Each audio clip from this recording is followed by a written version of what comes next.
Did you know that St. Luke's University Health Network, based in the Lehigh Valley, Pennsylvania, has been recognized by the U.S. government as the highest performing health system in the United States for quality? You heard right. St. Luke's #1 recognition affirms our status as the top leader among the most respected healthcare providers in the nation, including Houston Methodist and the Mayo Clinic. To state it simply, if you want to receive the best care when you go to a hospital, come to St. Luke's. Welcome to the 5 o'clock show. It's time for Common Sense. Now, it's Katz and Cosby with John Katzimatidis and Rita Cosby, standing for truth, justice, and the American way, bringing common sense to the world. Now, here's John Katzimatidis and Rita Cosby. Breaking news, WABC. And we have big breaking news here on Katz and Cosby, and none other than John. You just spoke to the President of the United States today. Well, he called me. I love that. And even better, even better. And he had a few things that he wanted to talk about, and he thought it was very important because he knew I was in the supermarket business, and he was doing an executive order along with Lee Zeldin on refrigerants and how it went out of control, and he's trying to help businesses survive. And then we also talked about AM radio, and that there should not be no sunset clause, and I think he agreed to that. And let's see what happens. You know what I love? And John, you are always so humble, but he talks to John, guys, and then I think about 5 minutes later, he's out there making the announcement. So it just shows that he's obviously values your opinion, and who better than you to talk about all of those different topics. And John, how beautiful on AM radio. Well, and also, wait. Tell me how beautiful it is after it's done. By the way, I agree. I don't want to talk about how beautiful. I agree, but how beautiful that he cares about it. That's what I love. He does care about it, and Washington is a cesspool. And look at the other thing that's happening in Washington, and we're going to talk to Lawler about it. Is that him? About the women? They want to pass the women's law. Oh yeah, Nicole Malliotakis, who's coming up too. Nicole Malliotakis, and they want to pass the Women's Museum. Who Carolyn Maloney, the Democrat from the East Side, wants it, and all the Democrat and the Republican women want it.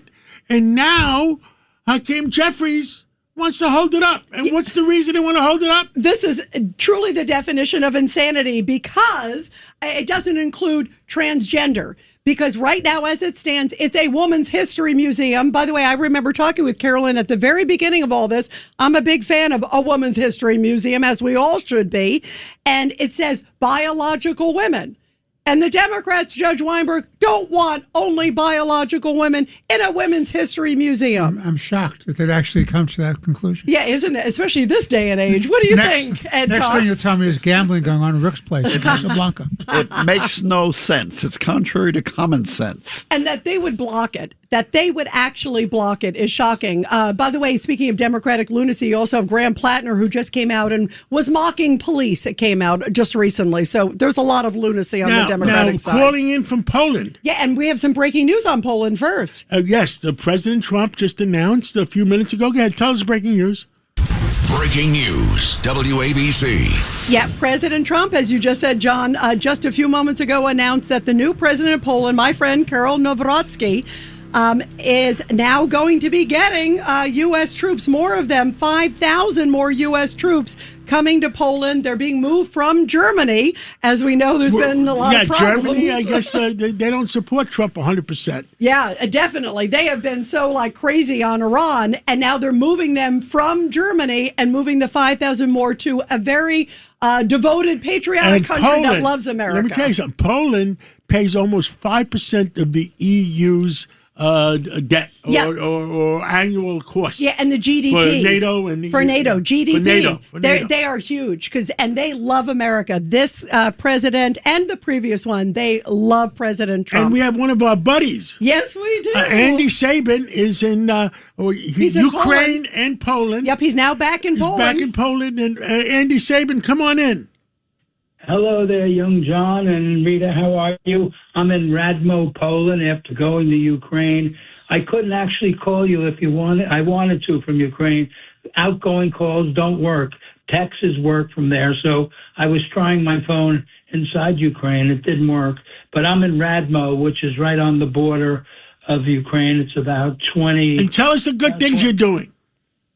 All right, let me tell you, John. I just drove 1,600 kilometers. We drove 51 ambulances, which will be donated to the Ukraine Territorial Defense Force.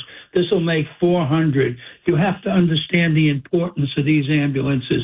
Each ambulance saves about 250 people a month over a period of 6 months, which is usually when they get blown up. So they have a lot of casualties then. Oh, yeah. So you have to understand an ambulance, these save lives because even if a guy has a broken foot, he still has to get away from the Russians. So if I take these 3,000 and I multiply it times the 400 that 409, we're talking about 600,000 lives that were saved because of our donated oil ambulances through UkraineFocus.org. You know what? And Andy, I want to ask you, since you were just literally in Ukraine just a few hours ago, tell us, what is it like in there? Well, the sad thing is we brought in the two of the ambulances today, and the driver came over. He's bringing the ambulance to the front town. He says, you know what? My town was bombed today, and 5 people died. On the border, you have people that tell you about the war, but you don't actually see the war until the rest of the group is going to the front, to Kiev and to the front line with the rest of the ambulances to turn them over to the Territorial Defense Fund.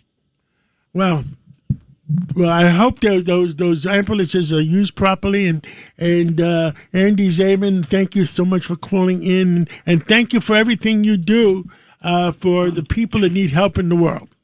And stay safe, Andy. Andy, we love you. You're a hero. We love you, Andy. All right. Have a great day, guys. Thank you so much. Great night. Stay safe. Thank you, Andy. Wow. And now we have some other breaking news. We got Suzanne Miller, and Albany texted me today to tell me about some breaking news because at the 5 o'clock show and on the Maria Bartiromo show, we complained that it's double taxation without representation. Suzanne Miller, come on in. And here's the breaking news before we bring you in, Suzanne. Breaking news, WABC. Go ahead, Suzanne. I'm here. Yeah, go ahead. Fill us in on the latest because this is big. All right, well, I don't think it's going to pass. Right now, if you buy a home in New York, you have to pay about 2% in a mortgage recording tax, which goes to the city. And I don't think right now there's a proposal, but it doesn't look like it has the votes. Last year, it's really interesting. Out of the 18,000 units that closed in New York, 60% were all cash. I mean, I think actually more than that because most of the units that I sell are all cash. Well, I guess they found out, and they must have found out that they're not going to collect any tax. So maybe they want to get positive responses. So they want to replenish this tax by penalizing the buyers. This makes no sense, John. We need new people to buy. We don't want to. Everything they're doing is to try and stop sales. And so much of the budget goes into we pay for schools, transit, sanitation, general operating. Why do they want to keep killing these landlords and killing the buyers? It makes no sense. Right now, well, we just want what's fair for everybody, Suzanne. Okay, I'm not talking to the landlords. I'm not talking to. We want we don't want double taxation without representation. We fought the war over that. John, right now, if you buy a place in New York, the closing cost, just for the buyer's side, you have 1% in a mansion tax. You have 2% in a mortgage recording tax. You have transfer taxes of another 2%. It could cost you just on between the buyer and the seller 6% before brokerage fees, before capital gains, before any flip taxes to co-ops. So it just becomes very expensive, and this is just a way for the city to make up what they think they're losing in the recording transfer fees. Well, I don't think Suzanne Miller, would you please keep us informed on how, because I read those reports and I don't know what they mean sometimes, and that's why I call upon you to read them and interpret them for all New York City people.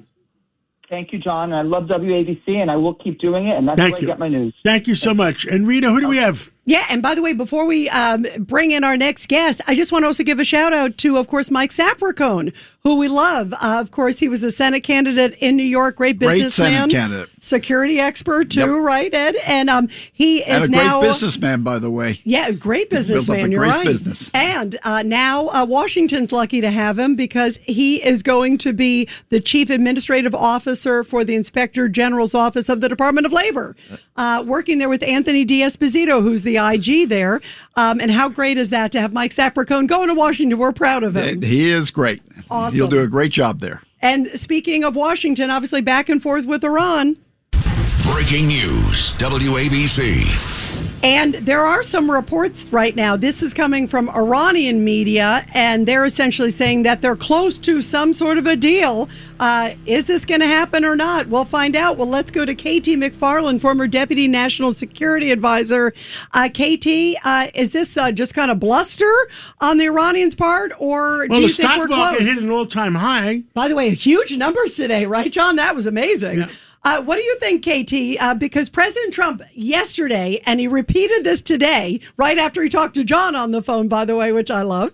But he repeated today, we're going to have something really soon, or the strikes are coming. So it sounds like the timetable's really hastening one way or the other. What do you think, KT? Yeah, President Trump's not going to get strung along.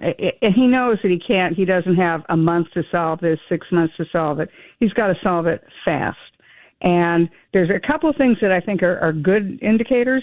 Number one is that the Gulf Arabs are very involved. They're the ones who told President Trump a couple of days ago, please, we think there might be some aspects of a deal we could live with. Why don't you put the attack off 2 days? And so President Trump said, okay. Now, why is it important that the Gulf Arabs are involved? Because if there is a deal, they're the ones who are going to have to help enforce it and verify it. It can't only be us. We can't be patrolling the Strait of Hormuz till the end of time. It's got to be the countries in the region. And the Gulf Arabs have shown in the last several months they're more concerned with a tough deal with Iran than we are. They don't want Iran having nuclear weapons. They don't want Iran to be the important country in the region. They don't want Iran to hold the entire energy industry hostage. So if they're in on it, and if it's something that passes their smell test, it probably passes ours. But whatever agreement is agreed to, it has to have two fundamental things that are just unwavering. Number one, and President Trump said, look, here's our main goal, our only goal, our really serious goal, no nukes. So you have to be able to verify that there are no nukes. In other words, snap inspections. Anytime, any place, no advance notice, we need to be able to check it out. And if for some reason Iran says, no, it isn't convenient today, then we assume that they're in violation, and then we have part two of what we really need, which is the enforcement mechanism. We destroy that site. We don't assume that everything is fine, that they just need a day of delay. We just destroy it. You know, KT, one of the things that President Trump was enforcing today is obviously this no nuclear weapons, no nuclear enrichment. And one of the deals that we were hearing, and he verified this, that they came back and said, okay, we'll do this, but let's save the nuclear enrichment. They kind of keep kicking the can down the road. And he's like, no way. No. We are getting it. Regardless, he said, we don't want it, but we'll figure out a way. It's got to get out of the country. So that obviously is key. And then the question is, how quick can that happen? To me, there's no gray on that. And how much do you see the Arab countries playing a role with that? There is no gray. There's no room for equivocation. We know where the sites are. So, we have every satellite we've got is zeroed in. And as President Trump jokingly said, our satellites are so good we can see the name tag on somebody's uniform. So we know where this stuff is. And that's why, again, I think it's really important that the Gulf Arabs are part of this. They will be part of the verification process. So maybe we do have to send somebody into a certain region, a certain site, a certain facility. They're going to be there as well as us. So I just think President Trump, he's at the end of his patience. He knows they're going to cheat. He knows that he has to have it verified, whatever happens. And my guess is that in the next, what shall we say, certainly within the next week, I mean, I'd rather find out the impression John got from the president, but my sense is the president will either have a deal within a week or we'll be back attacking Iran. Well, the president is nobody's fool. He knows the characters he's dealing with. So, we're not dealing with, a bow tie, white shoe Republican. That's right. And Donald Trump's not going to do a bad deal. So, Not at this point. KT, Ed Cox here. So if there has to be some kinetic action, you got to go and tell them, look, good agreement or no agreement, and take military action. Are the defenses of the Gulf states intact now? They're ready to take on the missiles and the drones that will be sent at them? Yeah, so let's assume there is kinetic action. In other words, we attack something. The response of the Gulf states, then a response of Iran will be to attack the Gulf states. Israel is helping the United Arab Emirates with the Iron Dome. So Israeli soldiers have been deployed into the United Arab Emirates to help them defend against incoming missiles. Remember, we have twice the firepower we now have in the Gulf compared to what we did 2 months ago.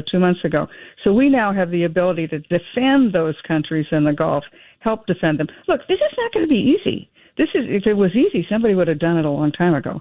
It's going to be tough, and there may be a lot of nail-biting moments. But the president, my guess is he's got his target list, and his target list is to finish the military targets. In some cases, maybe 20% of them remain. My guess is he'll also maybe work his way down the first tier, the second tier, the third tier of IRGC leadership until he finds somebody who's willing to strike a deal. Wow. Yeah, that's going to be interesting, and that might take a while. KT, I got to ask you something I'm concerned about.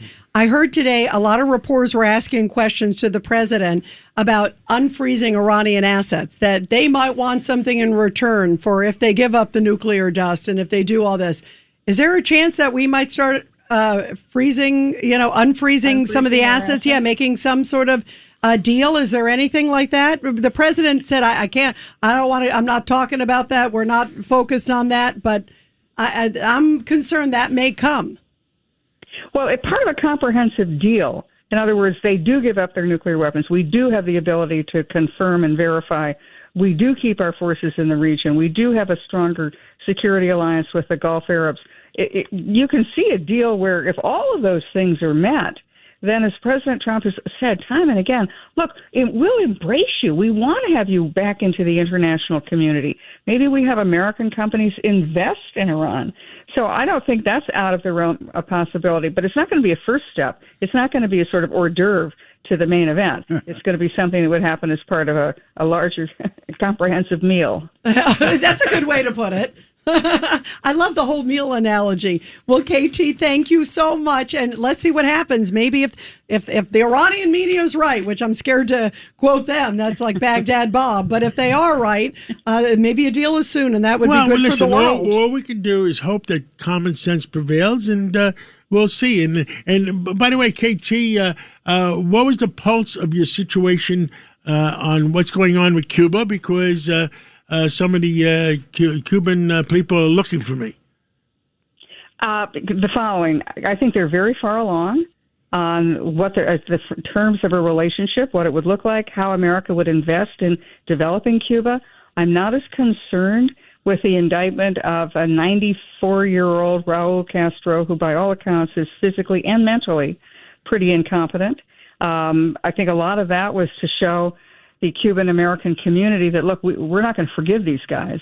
But I think it'd be very difficult to comprehend how a man who's 94 years old and mentally and physically incompetent is going to stand trial. But indict him, absolutely.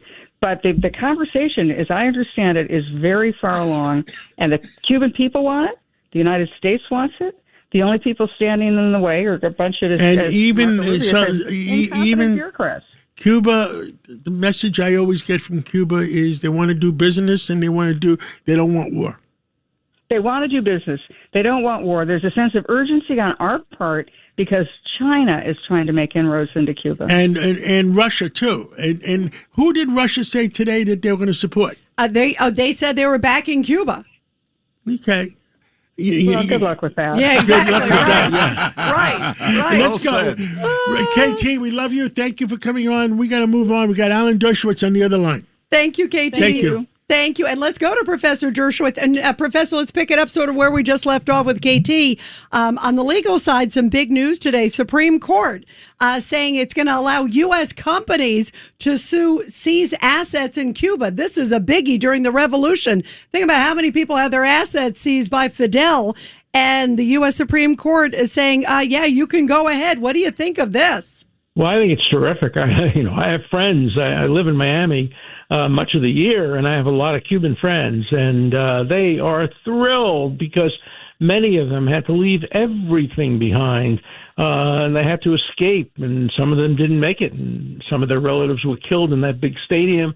And I'm also thrilled that there's been an indictment against this mass murderer who ordered the killing of innocent people in an airplane. So, I think everything's turning around in Cuba. Let's remember that the Cuban people want peace and they want business. So do the Iranian people. That's the irony.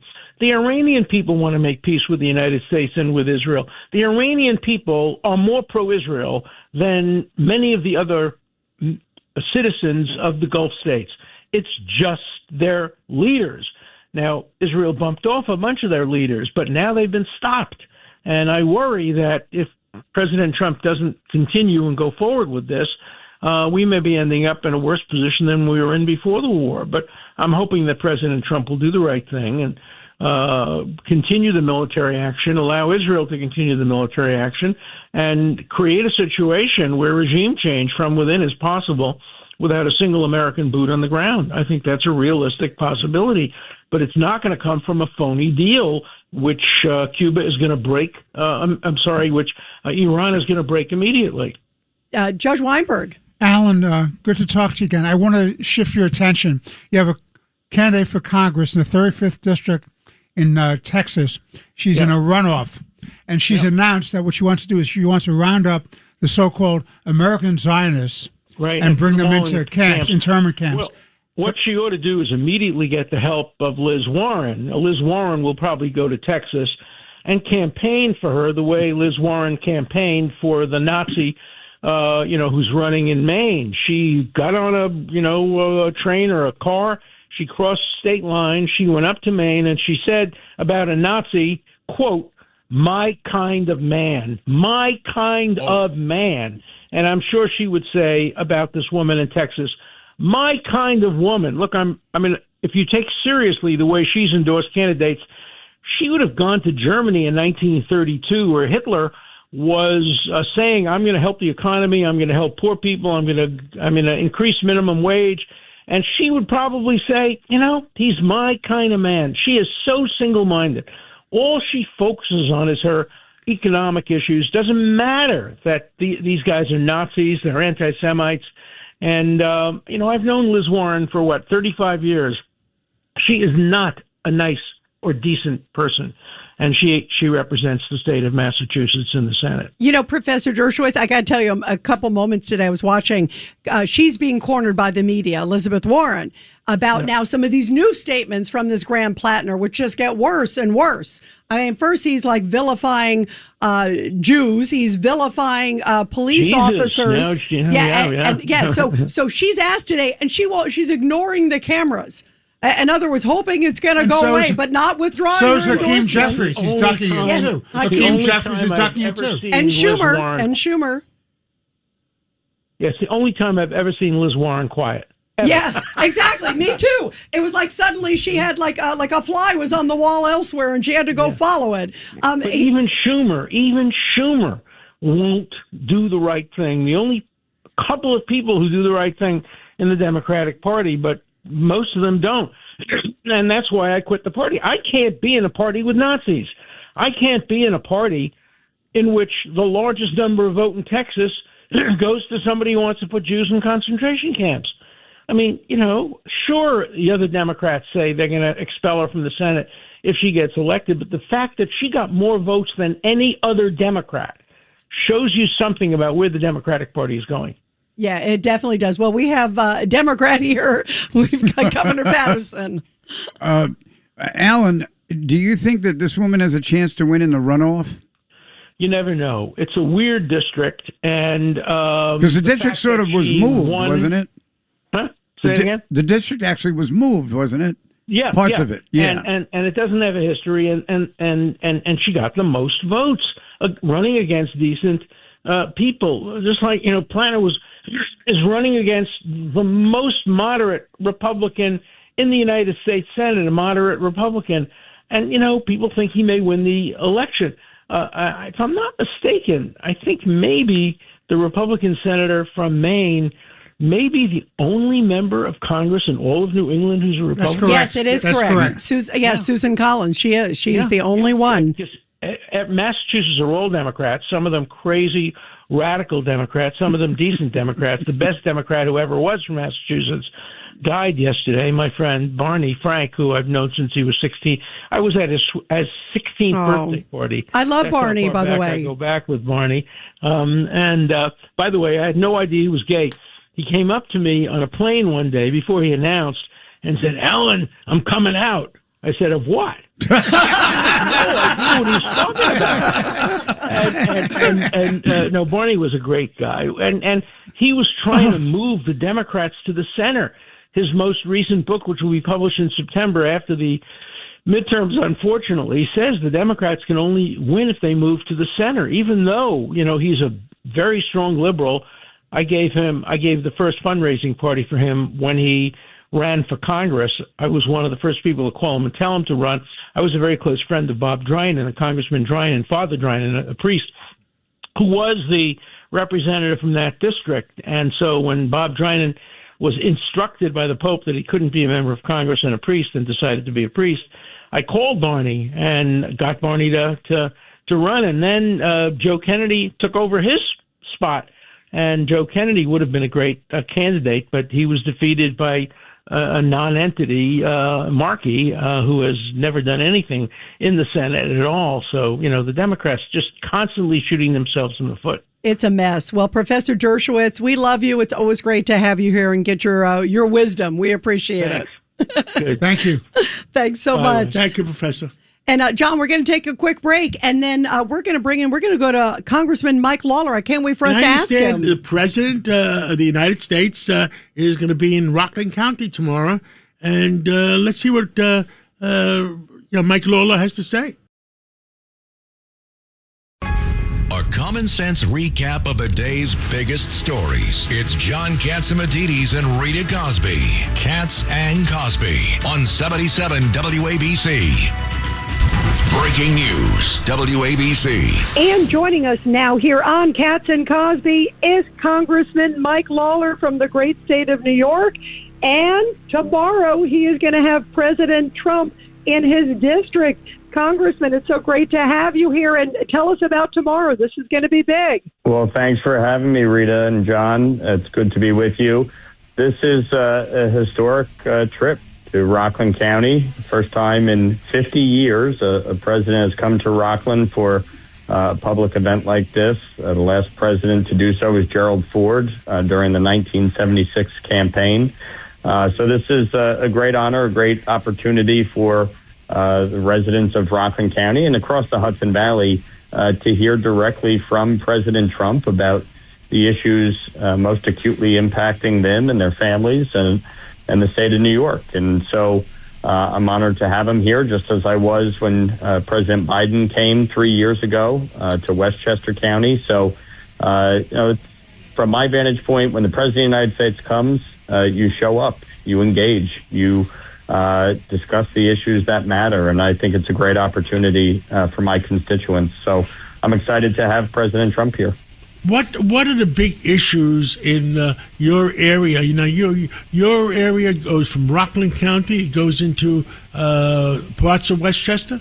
No question. We have all of Rockland County, northern Westchester, everything north of the Tappan Zee Bridge, all of Putnam County, and 3 towns in Dutchess County, East Fishkill, Beekman, and Pauling. So, it's all throughout the Hudson Valley, but it's the immediate suburbs of New York. So, the issue of affordability matters. Obviously, we have among the highest taxes in the country in New York under Kathy Hochul and Zohran Mamdani. But the objective is to talk about the tax bill and, in particular, lifting the cap on salt and what we were able to do to provide real tax relief to hardworking middle-class families all across my district. In addition, we'll talk about immigration and border security. And, New York State today is passing a law to make New York a sanctuary state and refuse any cooperation between local law enforcement. The parents of Sheridan Gorman, an 18-year-old girl who was brutally murdered in Chicago just a few months ago, they live in my district. They will be there tomorrow, and certainly it'll be powerful to hear their story and that of their daughter. I think there's so many issues impacting the country right now, and we're going to focus on them. And I think it's important for folks to be able to hear from the president directly on it.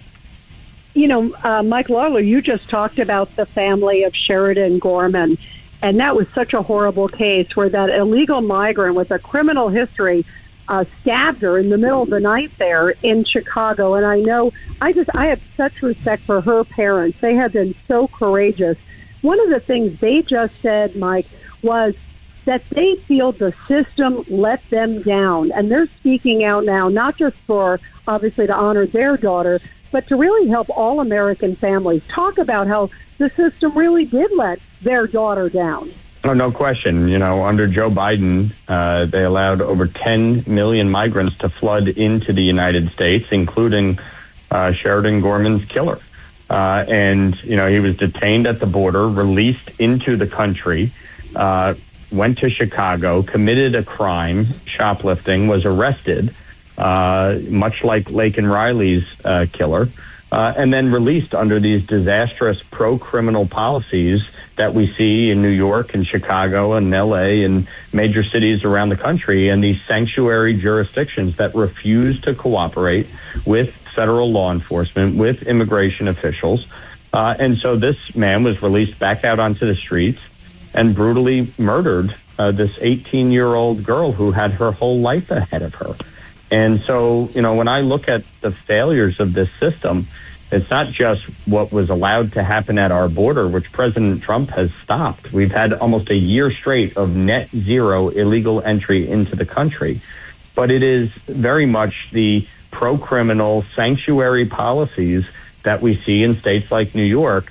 And New York is not only proud of it, they're doubling down. I mean, Kathy Hochul is literally saying, if you are an illegal immigrant in our state who commits a crime, we are not going to cooperate with the federal government, and our pro-criminal laws will put you back out on the street. It is shameful. It is disgraceful. And that's the system that has failed the Gorman family and Laken Riley's family and so many others. What do we have to do to have more... I guess we're depending on the U.S. attorney now to do a lot of stuff in New York as far as safety for our people and putting away people that the judges are not putting away. Have you thought about anything that the judges must do their job or they should be held accountable? Well, there needs to be accountability. And one of the things we're looking at from a federal level is how we crack down on these sanctuary jurisdictions. It is violating federal law.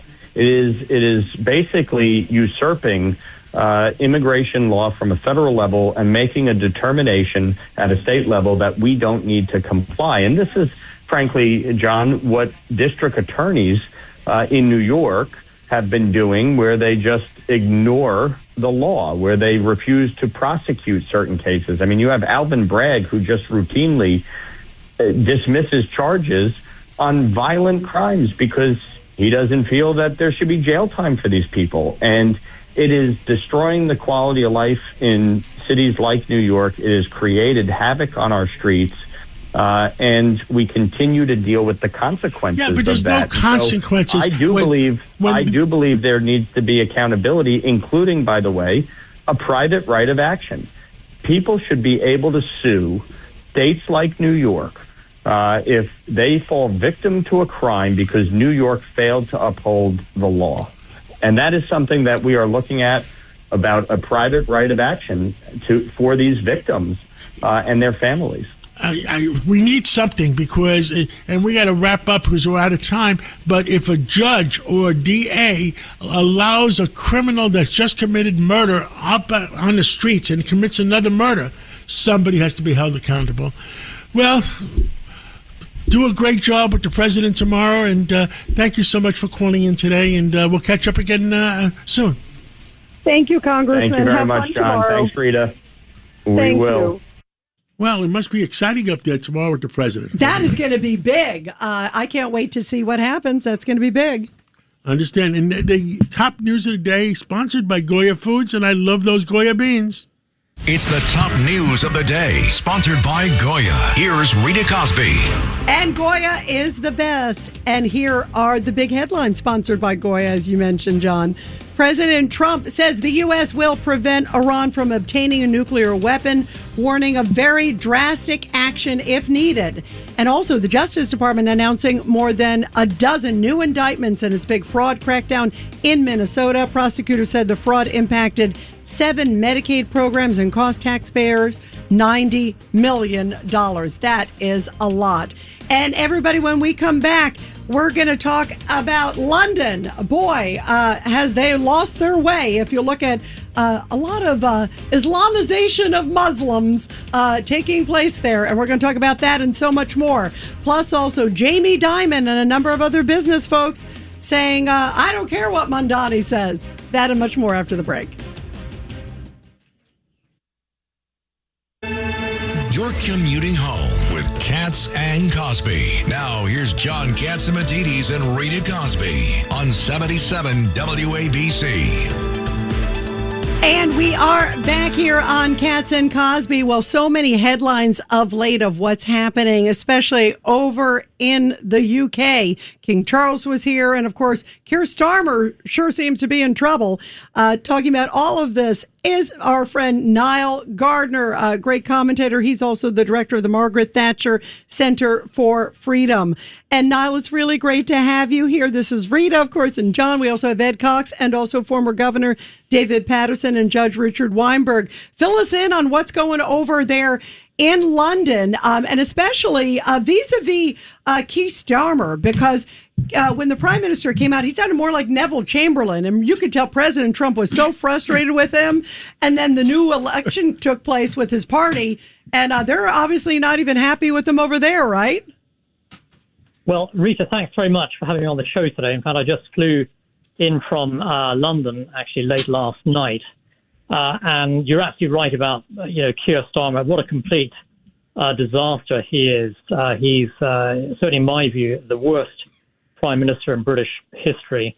A shameless appeaser, of course, of the Iranian regime and other dictatorships across the world. And someone who's, knifed the United States in the back, actually, over the war against Iran. And at the same time, Keir Starmer's government is collapsing. There were recent local elections across the UK where the Labour Party, the ruling Socialist Party, suffered its worst defeat in its history. Reform led by Nigel Farage really surged, winning over a third of the votes across the UK in local elections. And so we are witnessing in real time the collapse of Keir Starmer's ghastly socialist government. Unfortunately, however, we don't have a general election until 2029 or 2028 at the earliest. And so the socialists still have a couple of years left in power. They will replace Keir Starmer, I think, in the next few weeks, months or so.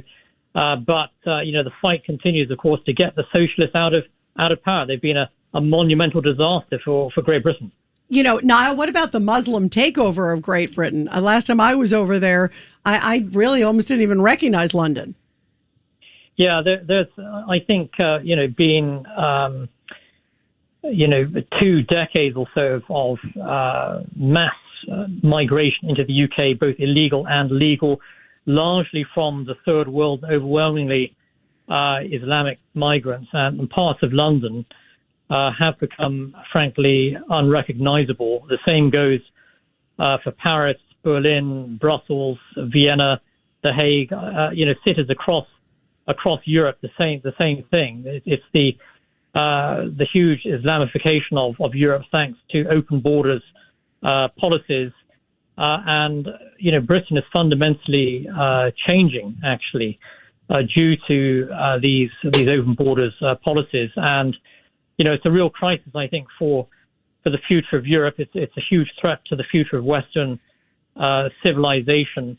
And the changes that we've witnessed in Britain just in the last couple of decades have been absolutely massive, really. And I think that, the UK and other European countries, Western Europe, are in real trouble here. Ed Cox. Yeah, I met Maggie Thatcher as Prime Minister with former President Nixon in 1983, and again at the services for President Reagan. She was just a very gracious lady. What would she think about the present situation in Great Britain? Well, that's an excellent point, John. And without a doubt, Margaret Thatcher would have been absolutely horrified by the state of Britain today. And I was with Margaret Thatcher actually during the 9/11 attacks, and she watched the horrific scenes, unfolding on television from London. And her immediate response was that we need to fight against the Islamists and defeat them. And that was her immediate advice, of course, to Tony Blair, who was then the Prime Minister. And she would have been, appalled and dismayed by the state of Britain today. And let's face it, the socialists, of course, are absolutely ruining the British economy. But at the same time, the mass migration issue is absolutely, I think, bringing Britain to its knees. And the same goes for many other countries in Western Europe. And she would have been mightily dismayed by the state of Britain today. But I think there is some hope for Britain, on the horizon with the rise of reform and Nigel Farage. And Nigel Farage, of course, is a real Thatcherite, politician I've met many times. Is a big admirer of Margaret Thatcher. And so there is an opportunity, I think, to reverse, a lot of the rot that's set in. But Britain is also, it's a warning to America as well, with the perils of mass migration and Islamification, but also the immense damage that socialist governments inflict. And if we have a return of the left in the United States, I think it would be catastrophic. Well, I think it was catastrophic under the President Biden administration. Did it take King Charles, His Royal Highness, to come over and meet with President Trump to straighten out the situation in Great Britain? Yeah, King Charles's visit was a great success, and I was at the arrival welcoming ceremony for King Charles at the White House, and I have to say he did a superb job, and he really helped to revitalize the U.S.-UK special relationship after Keir Starmer had really, damaged it very, very, very significantly. And so King Charles, came across as a real leader, a true friend of the United States, a huge contrast, of course, to Keir Starmer. And the monarchy remains hugely popular in the United Kingdom, but it's also popular among the American people as well, which we saw clearly with the state visit. And thank God we still have the British monarchy in the UK, a real symbol of stability and strength at a time of political turmoil. And what a contrast between King Charles III and the absolutely awful Keir Starmer, who not only is Keir Starmer anti-American, I think he's anti-British as well. Wow. That's not good for a prime minister. I am so glad that King Charles came over and they worked it out with President Trump. And I think the two of them agree on many things. And the British people realize where they went wrong. Yeah, absolutely. I mean, a hugely successful state visit. And also with President Trump, you have in my view, the most pro-British, U.S. president of the modern era. He clearly loves the British people. He is a tremendous supporter, of course, of Brexit and British sovereignty and self-determination. President Trump cares more about the future of Britain than the British government. Wow. Well, Niall, thank you for your perspective. Let's You're talk great. some more again sometime, and thank you so much for setting us straight in America. Thank you, Niall. Good to talk pleasure. with you. Thank you very much for having me on the show. Many Thank thanks. you. Thank you. And you guys, let's go to George Borrello, New York State Senator. George, everybody's talking about this.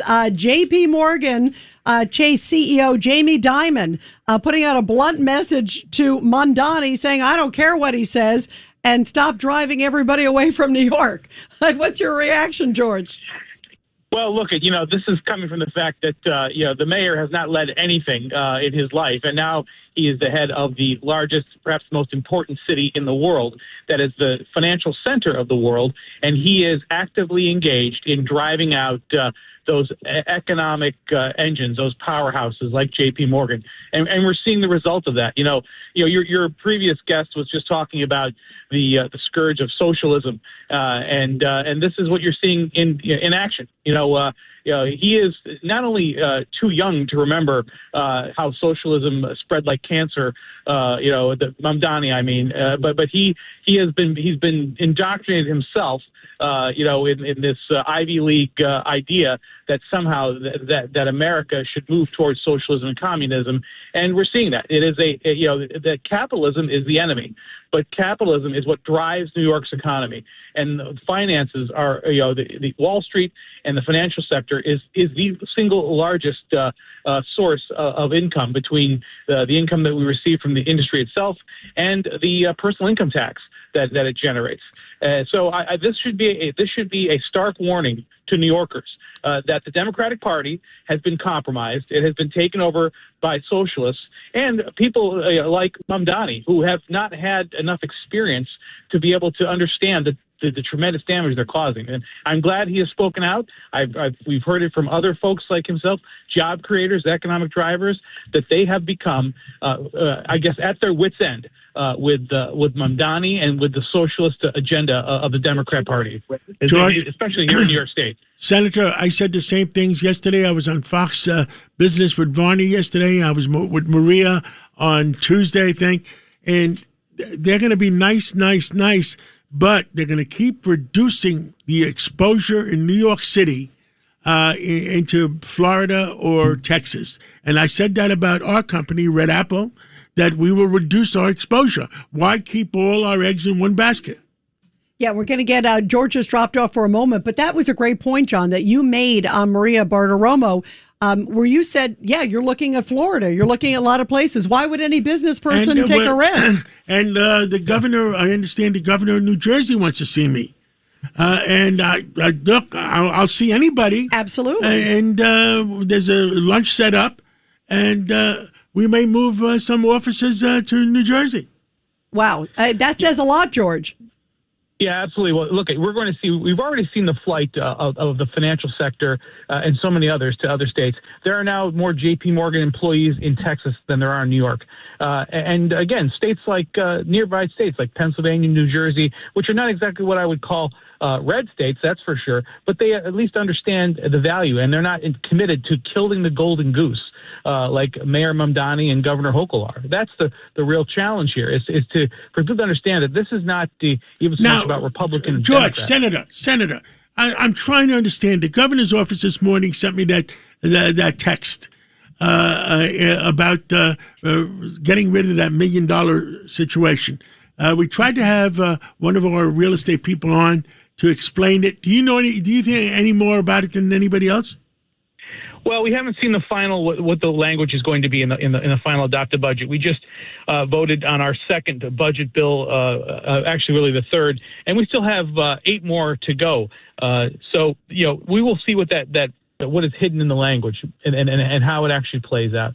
But the bottom line is that they can try to explain this however they want, but when you start talking about doing things that are going to essentially drive people out. And you can call it social justice. You can call it something, the fairness, whatever buzzword they use. But what they have done is, as was said by others recently, they're creating demons here out of the people that are the producers.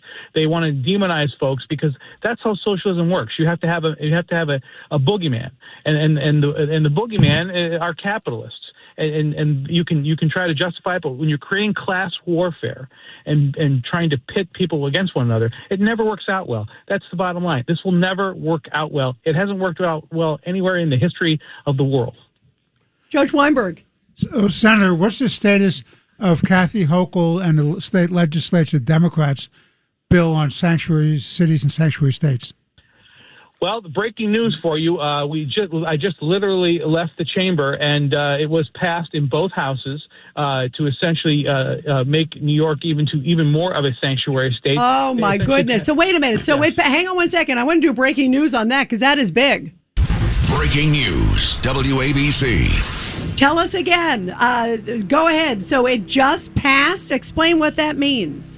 Yeah, so so the budget bill that we dealt with today in both the Senate and the Assembly included no longer cooperating with federal immigration authorities here in New York State, making it illegal for local governments to cooperate with the federal immigration authorities, essentially saying that we must provide services to people regardless of their immigration status, protecting those, even those that have committed crimes against New Yorkers will be protected. And you know what Tom Homan says?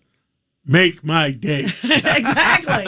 But you know what, though? That's the problem, John. They want to bring the chaos that we've seen in other parts of the country, like in Minneapolis, to New York. Right now, we have people are being turned over to immigration officials every day by local law enforcement, and it's done so in a controlled environment inside our jails and other facilities in places like Nassau County and other counties that have what are called 287G agreements with the federal government. Now, those will be outlawed now here in New York State. Does that mean that Tom Homan's going to stop? No. That means that they're going to be acting out. They'll have to pick them up on the streets. That's what it means.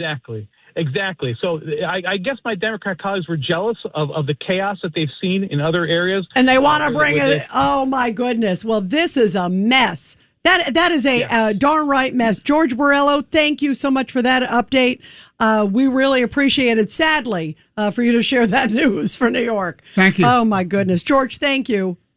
Thank you. Great to have you. And you guys, we're going to talk more about this. We're going to do a break, and then we have Nicole Malliotakis. We'll ask her about that. And then that craziness that we were just talking about with John about the Women's Museum, not just for women. It's a common sense recap of the big stories. It's Katz and Cosby on 77 WABC. Breaking news, WABC. And we are back here, guys, on Katz and Cosby. Wow, we were just talking about this news that George Borrello just broke with us, that the legislature in New York State has approved, essentially, for the state to be a sanctuary state. I mean, this is crazy, Judge Weinberg. And to ban local governments from cooperating with immigration authorities, federal immigration authorities. This is a disaster. You're going to have the violence in the streets of New York when ICE goes in to try to remove and seize these illegal criminal migrants, just like Minnesota. Your Honor. But there are Republican county execs in certain counties that just will not follow that law. Well, the question becomes, we have to get a copy of that bill and find out what the sanction is. And then the question is, what happens if they decide, to your point, not to do it? What do you think, Ed? And Judge Weinberg, what do you think first on that? Listen, I need to see what the legislation says in terms of what the sanction is. They're going to make it criminal. They're making it a civil penalty. What, are you going to start rounding up local executives who don't want to abide? Those are the ones they'll turn in. He'll then be a martyr. He will be. Exactly. Yeah. Exactly, now, Governor. The thing is that in these situations, I would think that the Republican Party, because that's the party that's in the minority here, would sue the state. That's right, because it's a violation of federal law. And exactly. This is, right in the federal jurisdiction. Yeah, it'll be decided when? The 12th of Never?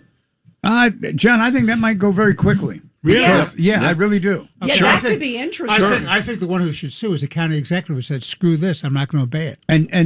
And just as well, Your Honor, the same thing. It would be the county executive. Maybe what you would do is get all the county executives to band together. Either you are for sanctuary cities or you're not for sanctuary. Ed Cox, you are the state GOP state chairman.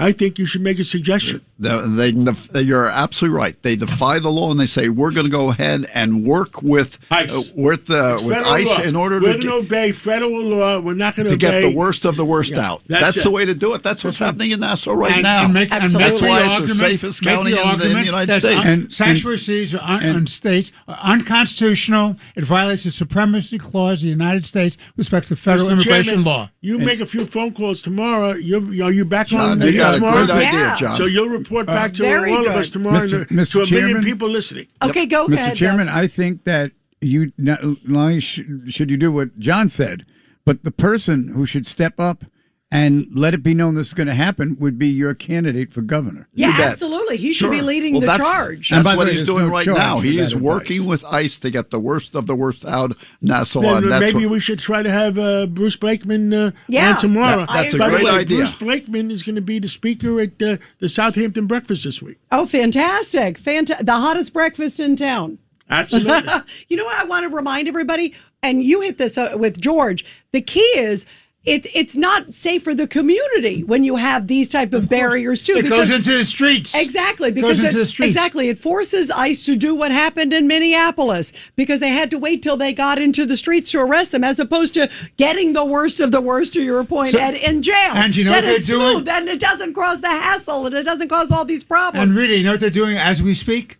They're printing the posters and the T-shirts to get ready for the demonstrations in the street. Oh, yeah, big time. Just think about how chaotic. This is huge, you guys. If this goes through, and then the battles, just like you said, Bruce Blakeman should be leading the charge, saying, I'm going to follow federal law and is protect Kathy citizens. Hochul going to sign this piece of garbage? Of course. Yes. She already said she would. Right. Yeah, she already said she would. So here's a question, Gov. How soon could she sign it if indeed it's a done deal as of a few minutes ago? It doesn't matter if she signs it. If the county executives feel that it's unconstitutional and they're going to follow federal law. Yeah, absolutely. But John, I'm going to ask the judge. John, hold on. Wait, John. Yes. They can't.